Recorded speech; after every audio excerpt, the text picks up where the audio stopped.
Assalamualaikum warahmatullahi wabarakatuh. Terima kasih atas kesempatannya. Perkenalkan, nama saya Rizika Ayu Amelia dengan NIM 2019-210496.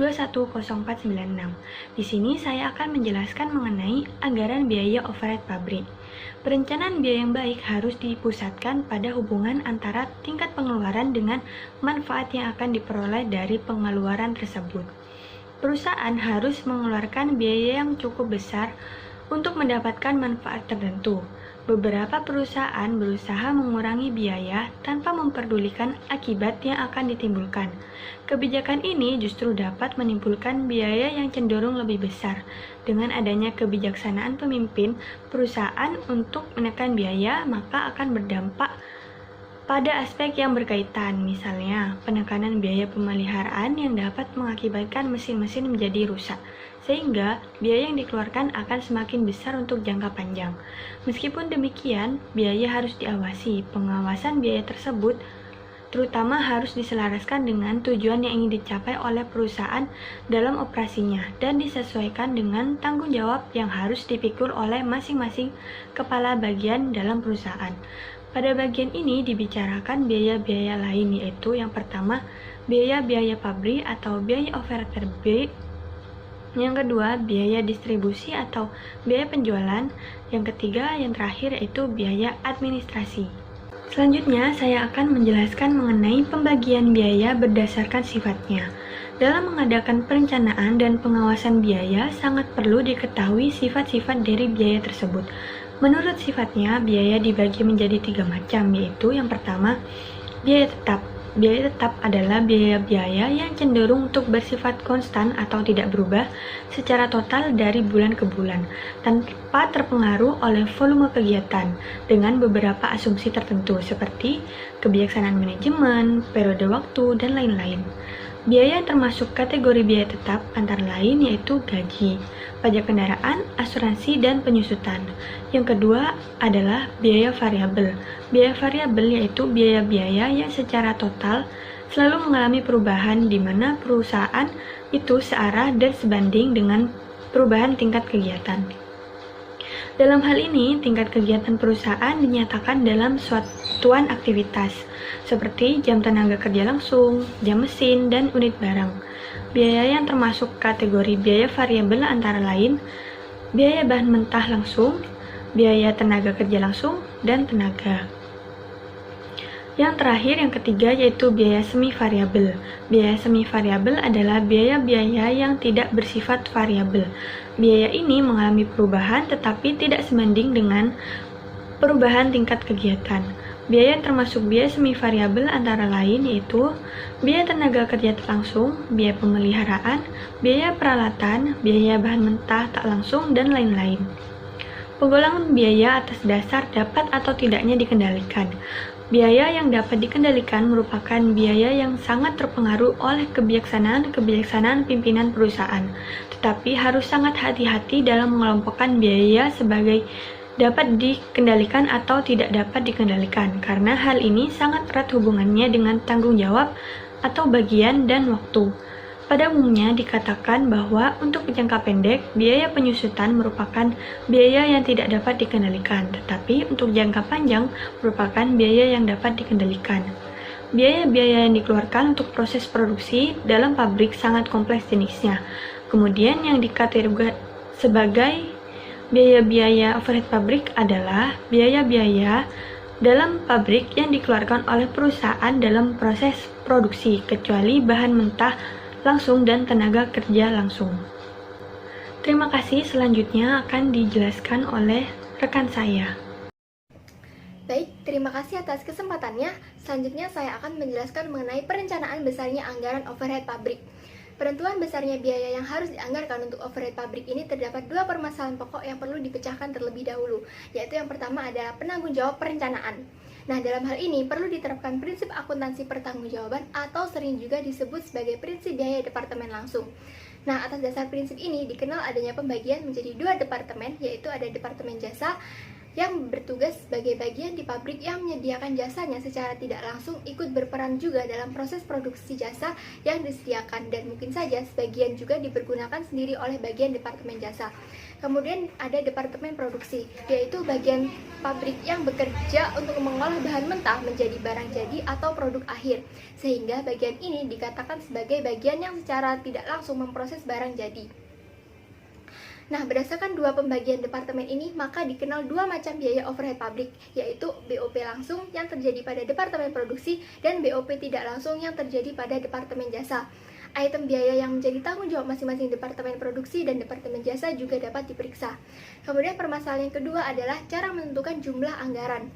Departemen jasa dan departemen produksi ini berhak untuk merencanakan biaya sesuai dengan jenis biaya yang menjadi tanggung jawab masing-masing. Nah, untuk menentukan jumlah biaya masing-masing item maupun biaya keseluruhan, maka perlu diperhatikan hal-hal berikut, yaitu yang pertama adalah berdasarkan sifatnya, biaya itu dibagi menjadi tiga, yaitu ada biaya fixed, biaya variabel, dan biaya semi-variabel. Sehingga ada biaya yang jumlahnya itu sudah jelas, seperti penyusutan dan gaji pegawai, yang jumlahnya itu cenderung sama dari waktu ke waktu. Nah, sementara untuk biaya variabel sendiri adalah jumlahnya itu beda dari waktu ke waktu, sesuai tingkat aktivitas dari pabrik itu sendiri. Kemudian yang kedua adalah berdasarkan wewenang untuk menentukan anggaran. Ada biaya yang wewenang menentukannya itu terletak di bagian itu sendiri. Contohnya seperti biaya administrasi yang diselenggarakan oleh bagian itu sendiri.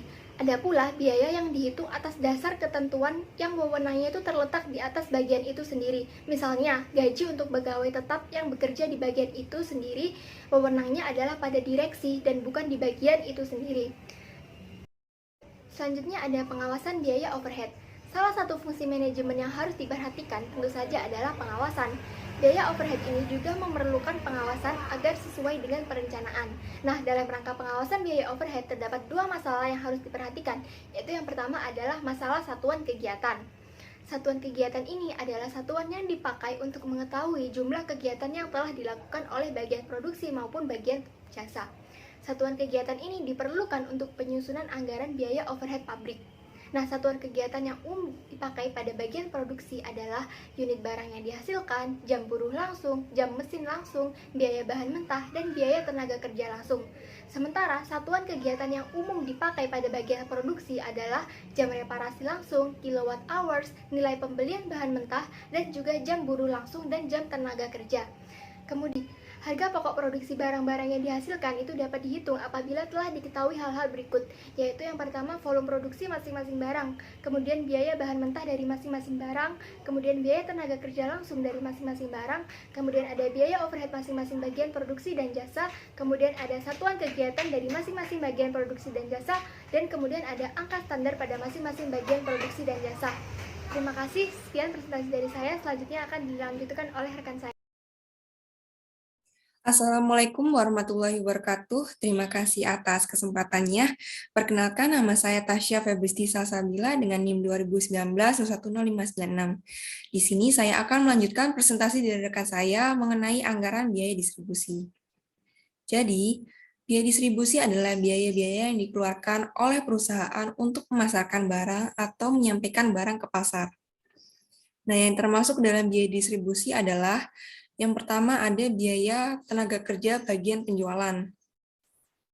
Nah, biaya tenaga kerja bagian penjualan ini terdiri dari 3 bagian, yakni pengawas penjualan atau supervisor, tenaga penjual atau salesman, dan yang ketiga pegawai kantor penjualan.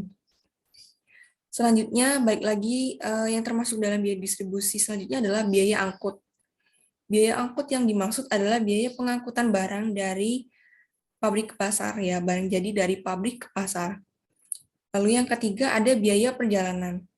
Nah, biaya perjalanan ini terdiri dari biaya transport petugas penjualan, biaya penginapan petugas penjualan, dan biaya konsumsi petugas penjualan.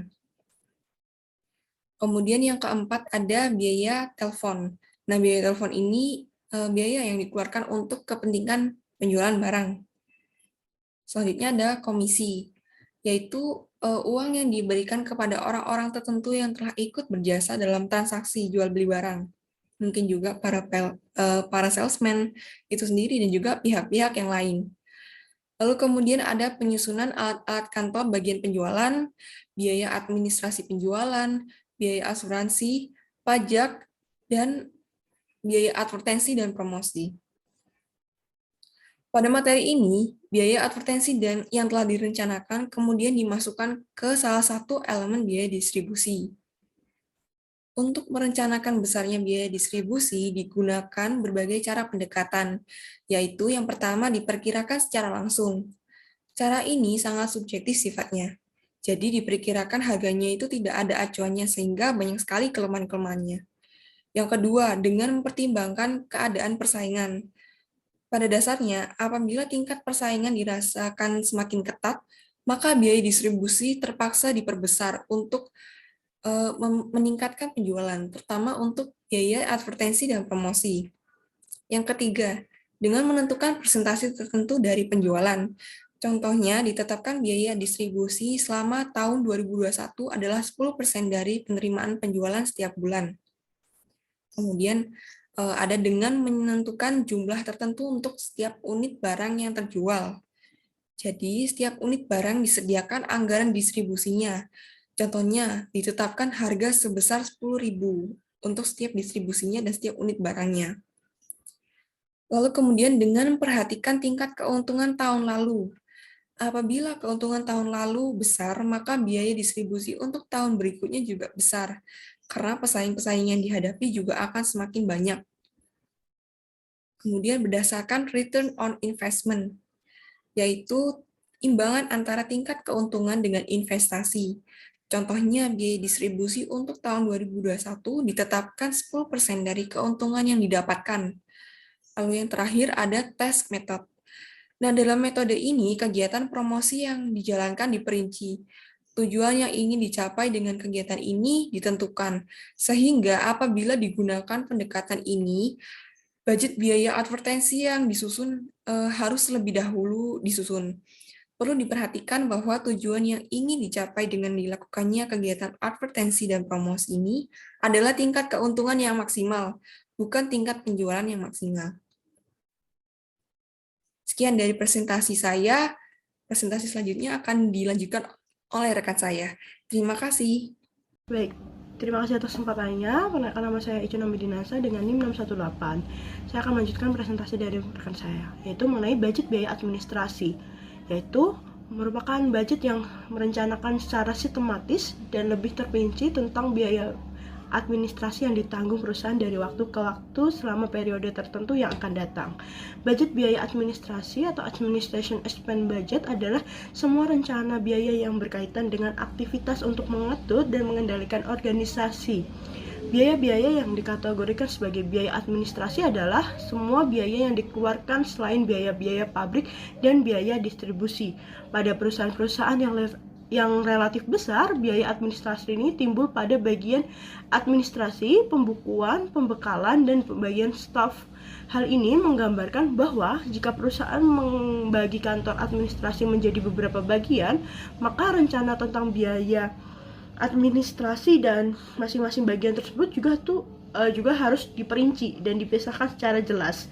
Termasuk dalam beban ini adalah yang pertama yaitu gaji pegawai bagian administrasi, biaya tulis-menulis, ketiga yaitu penyusutan atau depresi bangunan kantor, keempat penyusutan atau depresi inventaris kantor, kelima biaya telepon, biaya listrik, dan terakhir yaitu gaji pimpinan perusahaan dan staf, dan lain sebagainya. Biaya operasi ini tuh sifatnya berubah-ubah sejalan dengan kegiatan perusahaan, atau biasanya biaya operasi ini tergolong pada biaya variabel. Ada beberapa bagian yang biasanya dipergunakan dalam kantor administrasi dan umum antara lain yaitu pertama bagian sekretariat, kedua yaitu bagian keuangan, ketiga bagian perlengkapan, keempat bagian personalia, dan terakhir yaitu bagian perhubungan. Baik, selanjutnya beberapa subbagian yang biasanya terdapat dalam perusahaan antara lain yang pertama yaitu subbagian kesekretariatan atau tata usaha yang bertanggung jawab dan menangani urusan surat menyurat, dokumentasi, dan kearsipan penganggaran perusahaan. Yang kedua yaitu subbagian pembukuan atau akuntansi yang bertanggung jawab dan menangani urusan pencatatan pembukuan atau akuntansi dan beberapa masalah keuangan. Yang ketiga yaitu subbagian rumah tangga yang bertanggung jawab dan menangani urusan kebersihan baik di ruangan atau di luar ruangan. Urusan penyediaan konsumsi bagi karyawan, urusan penyambutan serta penyediaan akomodasi. Yang keempat yaitu subbagian perlengkapan yang bertanggung jawab dan menangani urusan perlengkapan dan keperluan kantor administrasi. Yang kelima yaitu subbagian hubungan masyarakat atau kita kenal dengan humas yang bertanggung jawab menjadi penghubung serta menjembatani antara perusahaan dengan pihak luar serta seperti misalnya pejabat birokrasi, relasi perusahaan, organisasi, dan lembaga masyarakat, dan lain sebagainya. Baik, sekian dari presentasi kelompok kami. Kurang lebihnya kami mohon maaf. Kami dari kelompok 7 undur diri. Terima kasih. Wassalamualaikum warahmatullahi wabarakatuh.